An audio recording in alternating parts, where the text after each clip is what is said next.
Mugamba mutya mwenna abali ku channel yaffe eyitibwa Kyayiti YouTube channel yaffe kyembasaba mugende mu maaso n'ogyegattako kigenda kuba kirungi nnyo. N'ekirala likinga video olunaku olwaleero njagadde mbeere nga mbawa ku ddagala mwe abalina obuzibu bw'okubeera nga mulina obubina obukaluba.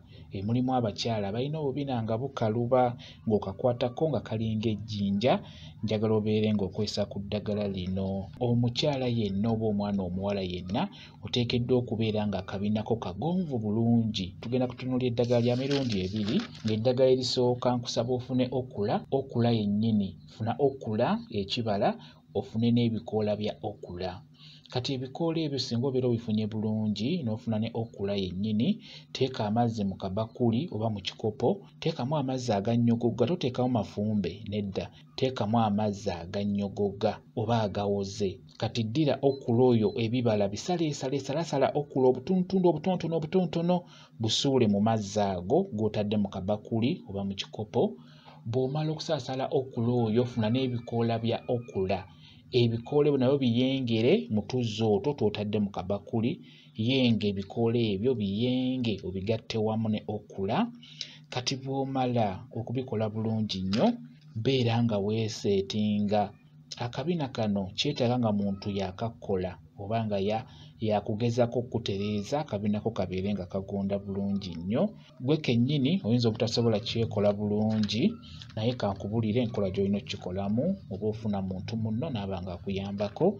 Kati bw'omala okutereeza eddagala eryo lye nkugamba erya okula, nkusaba osooke ofune akatawulo akabuguma, nkusaba osooke weevumbevumbe n'akatawulo akabuguma, vumbavumba akabinako bulungi. Kati bw'omala okukavumbavumba n'ettawulo ebuguma, weesiimuule bulungi, kwata mu ddagala eryo ly'okoze obulungi erya okula, kwatamu obeere ng'omasaaginga akabinako kamasaaginga okutandikira ddala mu kiwato waggulu paka wansi mu bisambi, naye ng'ekikulu kya byonna okusingira ddala akabina ako beera ng'okamasaaginga naawe nga kabadde kagonda akako. Osobola okwongera okubeera ng'okakolako saaviisi, beera ng'okamasaaginga ne okula oyo. Okula mulungi nnyo, ajja kuyamba okugonza akabinako kabeere nga kalabika bulungi.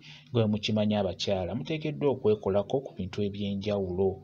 Kati n'olwekyo okula ajja kuyamba. Okozesa okula ekibala wamu n'ebikoola ebya okula nga bwe nkunnyonnyodde, beera ng'okikola akabina kagenda kugonda bulungi nnyo. Naawe weekoleko saaviisi kongera okubeera nga kagonda bulungi nnyo. Omusajja ono bw'aba akuliko n'abeera nga akakwatako akabina nga kagonda, aba awulira bulungi. Naye buli wakakwatako ng'awulira kakaluba, eky'amazima muli mu mutima gwe tawulira bulungi era aba yeebuuza ng'agamba naye lwaki omukyala ono akabina ke kakaluba nnyo.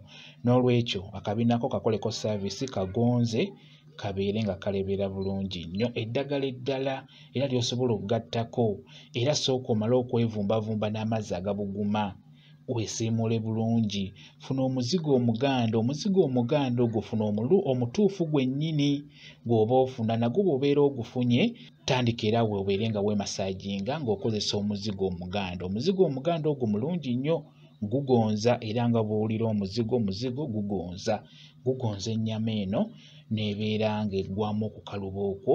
N'olwekyo akabinako bwe kaba kakaluba, gezaako okubeera ng'okakolako saaviisi, kabeera ng'okamasaaginge, ogenda kubeera ng'oterera bulungi nnyo. Ebiseera ebisinga omuntu yenna aba ateekeddwa okwekolako saaviisi. Nga bw'obeera nga weekolako saaviisi n'osala bulungi enviiri zo wansi mu maaso, ettama n'olyongerako, kwegamba abalongo n'obongerako buli kimu. Kati n'akabina kano nako mubeere nga mukakolako saaviisi. Mu abakyala ndi ku mmwe mubeere nga mwekolako saaviisi. Naye akabina ako ke tutunuulidde olwaleero, naddala mu abalina obubina obukaluba, mubeere nga mubugonza, kigenda kubeera ddala kirungi nnyo. Bwe kityo bwe kiri. Kambawe WhatsApp namba yange osobola okumbuuza, nja kwongera okunnyonnyola ku nsonga eyo. WhatsApp namba yange eri 0778734 yeeyo WhatsApp namba yange.